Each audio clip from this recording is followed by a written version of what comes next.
Prime Minister, thanks for joining us here once again at this very special site. It's a pretty wonderful part of Australia, isn't it? It certainly is. Look, after that referendum defeat, you wanted to listen and consult. Some of those here reckon that's turned into a long, deafening silence. So what is your plan now for Indigenous Australians? Well, the reception that we've had here has been really positive, and the theme here at Garma, underneath the lectern, says fire, strength, renewal. Out of the fire that was lit at Uluru in 2017, it wasn't successful. So we haven't come here to go through the ashes, if you like. After a fire, comes rain and comes new shoots, renewal. And that is one of the themes of this. It was a theme of Jawa's speech here, the leader of the Yolngu people. And it was about economic empowerment was the theme of my speech. How do we close the gap? How do we empower First Nations people so that they get the opportunities that other Australians have? And we see the changes in the global economy, the changes in what Australia's doing, which is heading to the north, whether it be defence and security investment, the investment in critical minerals, the investment in renewable energy, as all presenting an opportunity to go forward. And I want to come to some of that, but it does sound like you're still searching for the right pathway forward after the referendum. How do you go about that process? Who do you consult? How long does this take? Well, we've been consulting, and of course there are existing bodies like the Coalition of Peaks that we're continuing to work with on those objectives. Is that your main source of led advice? by Pat Turner. No, our doors are open to all sources of advice, and one of the great privileges of coming here is that this is a forum that is about a celebration of culture, but it's also about a celebration of knowledge and the wisdom that comes from 60,000 years of care for this land and country. You did say on election night that you were committed to the Uluru Statement in full. That's voice, truth-telling and treaty. I do think it's important to clear this up after the referendum defeat. Where does that commitment now stand? Well, it hasn't changed in terms of treaty as being negotiated through states and territories. That's at different stages, and that is appropriate given that there are different views and it is not one homogenous grouping around the country. So no national treaties? That takes, well, that hasn't changed since the referendum. We weren't progressing a national treaty before the referendum. What was occurring was that states and territories were acting on that. And with regard to Makarata, a Yolngu word, that simply means a coming together after struggle. I'm somewhat perplexed at why people see that as being complex. Obviously there has been a struggle for First Nations people. That's why we talk about closing the gap, or what is really a chasm in some areas. And coming together is a principle of walking together, that engagement. It's not a moment in time, it's a process of coming together after struggle. So what does that process look like? Because talking to people here, it might mean different things to what you're suggesting. What do you actually mean by this what it means process? This is happening. This is a coming together of people through engagement. The forums that are held, different bodies, including the body led by Pat Turner, made up of a coalition of peaks. It means engaging with land councils, it means engaging with native title tribunals, it means engaging with First Nations people right around the country.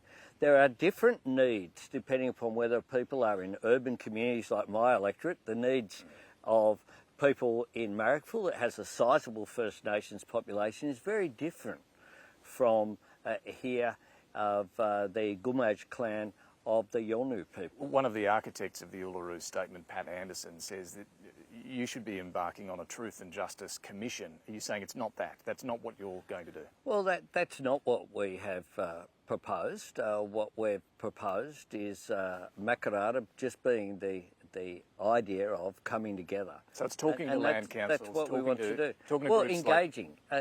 Being here is a starting point. I think it's disappointing that the other political parties aren't here. Well, indeed, Peter Dutton says that if he's in government, there will be no Makarrata, there will be no truth-telling.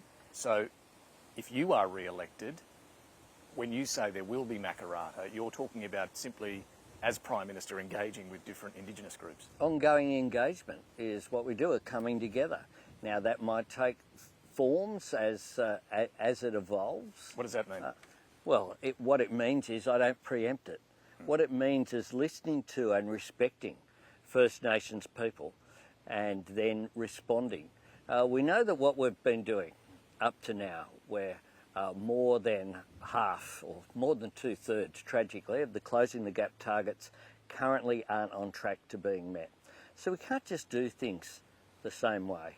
And part of that, of course, must involve listening to people who are directly affected. What about acknowledging past wrongs, though? Here at Garma, the Northern Territory Police Commissioner has issued an apology for past injustices and hurt by the police service here. Is that the sort of thing that fits with what you're talking about as part of Makarrata? Absolutely it does. So you would encourage more of this? That's a good thing. Of course. Who's against? I'm not quite sure how Peter Dutton justifies saying he's against truth-telling, telling the truth about history, or against people coming together in dialogue. So would you encourage other police commissioners to do this? One of the things, well, it's up to them, but in general, it's a good idea to acknowledge history and to acknowledge that why we are here today is because of that history. It's because of the incarceration rates, and you can't say that there's some inherent reason why that is the case, that there's some reason why First Nations people are more likely. Obviously, it is because of the circumstances of their birth, because of the economic conditions which are there, which is why in so many areas, one of the things that I want to do as well is to celebrate the successes. We need to be optimistic if we're going to move forward. And here, the educational attainment that is happening here with Yolngu people, with higher retention rates, people going on to tertiary education. I met a young woman yesterday who's studying law at Melbourne University. We need to celebrate that. I understand, and there is progress to celebrate, but too often, coming to the Closing the Gap issues, it is just not enough progress. The latest figures do show that only 5 of 19 targets are on track to be met. 4 areas are still going backwards, getting worse: suicide rates, incarceration, kids going into out-of-home care. Do you understand why that's happening?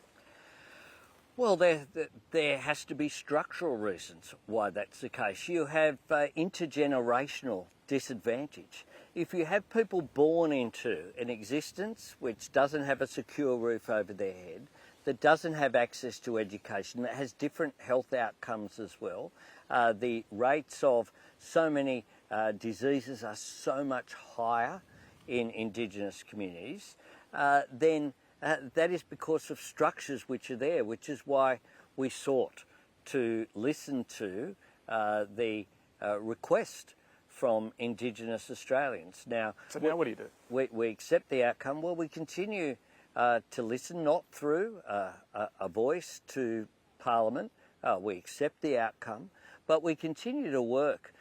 We have, since that announced the replacement of the CDP. That was essentially a work for the dole, a make work program.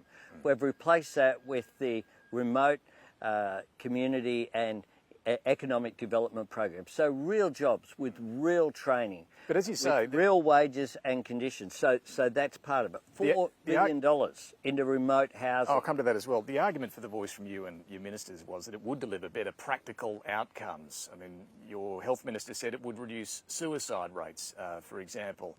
Do you need some other type of body, advisory body, that can do what you were talking about, even if it's not in the Constitution? Well, we're listening to the Coalition of Peaks, and we're engaging with organisations as well, right around the country. We have a new Indigenous Affairs Minister, Malarndirri McCarthy, who comes from this part of the world in Arnhem Land. we have continued to engage, and we will continue to listen. Has to be part of it. But you don't need a new body. Change can't be. We accept the outcome of the referendum. So what we need to do is to work on ways which do make a practical difference. The voice was never the end in itself. The voice was the means to close the gap by listening to people. And the Uluru Statement from the Heart made that very clear. And you're now saying you can do that with the existing bodies? Well, we're saying we weren't successful. So what we need to do is to not challenge what it was a democratic outcome. I've accepted responsibility. We have accepted the outcome as well. But that vote was about putting it in the Constitution. You could still have an advisory body. We put it to it was about putting Indigenous recognition in the Constitution in the form which was asked for through the First Nations Constitutional Convention in 2017 at Uluru, after a process that was begun by Tony Abbott and which people participated in. Now that wasn't successful. So what we can't do is say, oh well, we'll just give up on closing the gap. We'll give up on moving Australia forward. What we will do is renew through working with existing bodies. There are land councils, there are organisations such as the Yotayindi Foundation here, but others as well right around the country that we are continuing to work with. The Pat Turner and the Coalition of Peaks recently addressed my entire cabinet, and will continue to work because the existing status quo is simply not acceptable. So just on that, I mean, the Productivity Commission in the latest Closing the Gap figures again makes the point that shared decision-making is what's needed to really make a difference. Where that's happening, you're seeing better results, but it's just not happening enough. There's sort of tokenistic talk about shared decision-making. Even here, one of the elders I spoke to has said that it's just not happening here on the ground. Are you willing to do more to share decision-making? Yes, we certainly are. And one of the things that I've spoken about here is through economic empowerment, having a body that can coordinate that activity. Just as to drive investment in other parts of our economy, we're setting up a single door where international investors can go to. What we've said is we want a one-stop shop, if you like, where business can go, can work with the more than 270 native title bodies which are there, so that investment from the very beginning in communities, in economic development that will create wealth and jobs and economic prosperity for these communities involves First Nations people from the very beginning. Are you willing That's really important. To those companies who will get government subsidies or tax breaks under your Future Made in Australia plan, are you willing to say, okay, there's a mandated requirement for Indigenous employment or co-ownership? Well, what we have in the Future Made in Australia legislation that's before the Parliament is a community engagement measure, so that we want communities to be engaged when investment is happening, to make sure that you'll get better outcomes.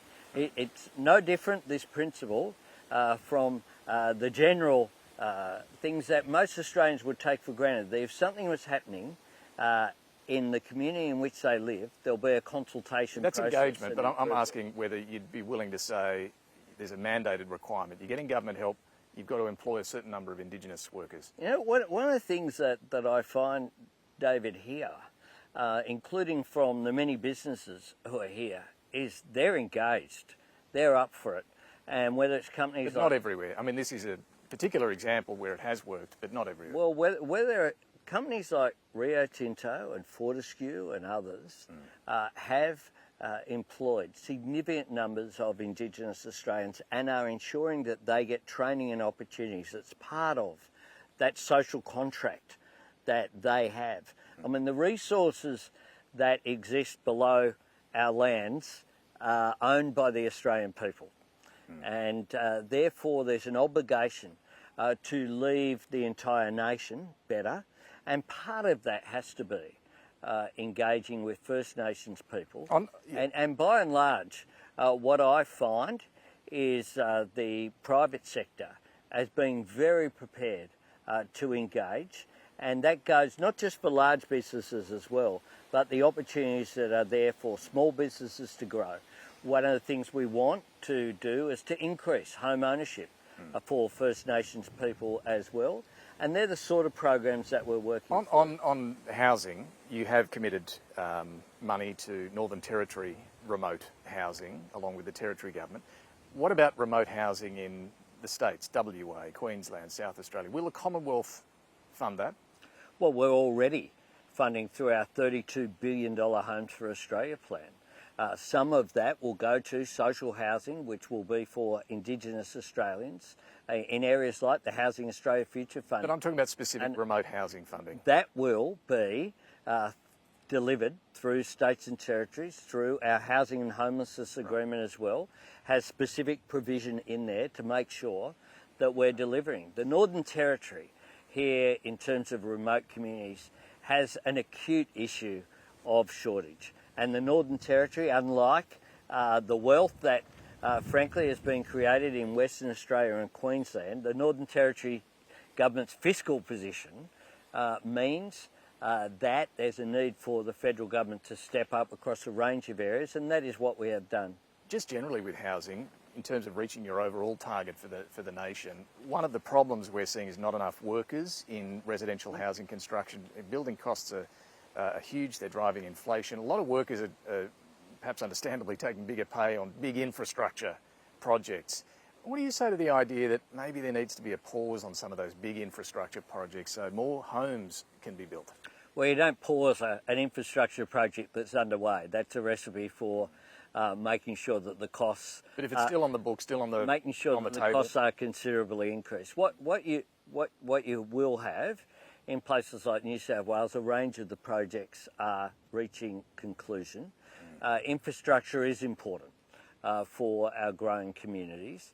We need to make sure that we train and skill up more Australians, which is why we have our plan for fee-free TAFE. Understand that. Why we've got specific plans in construction that we announced in the budget as well to train Australians for those jobs, and why as well we're re-engineering the migration program to make sure that it prioritises those areas of skill shortage. Finally, just coming back to what you've been talking about here this weekend, you did in your speech talk about Australia. You imagined an Australia that's more unified, more reconciled, more confident, more equal.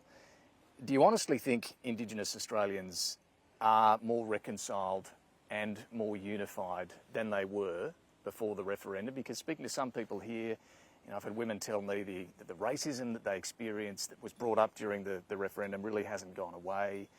Do you think we are a more unified, more reconciled Australia now? Well, there has to be the objective to achieve that. And what I think is that we need to be optimistic about how we look forward. And one of the things that was, I think, a key of Jawa's speech here this morning was that sense of optimism. And when I've met with the youth group here this morning as well, what I see is young people who are optimistic about Australia's future and are optimistic about their place in it. There is no doubt that there was considerable hurt, not just by the outcome, but by some of the way that the campaign was conducted. And that is just a reality, and people's feelings are still raw and emotional, which is why you didn't wake up the next day and say, okay, now here's what we're doing. These issues take time to work their way through the system. How long? But what remains, well, we are a theme of the first Garma after the referendum. We have had a $20 million announcement today for tertiary education here on country, following on the successful schools programs. We have successful employment programs replacing the old CDP. We have a record funding for remote housing. We have improvements and programs in health, including dialysis support in remote parts of Australia. So this reconciled, unified Australia and would take some time. And we have, of course, it's a process of reconciliation. But what is important is that we walk together. And one of the things that is a theme of this is renewal, and is a theme of walking together, recognising that this isn't just an issue, from my perspective, about Indigenous Australians. It is about closing the gap for them, but in my view has always been that Australia as a nation will benefit from being more united, from more reconciled with our history, and that's important for all of us, but it's also important for how Australia is seen in the region and the world. Prime Minister, thanks for joining us here at Garma. Thanks very much, David.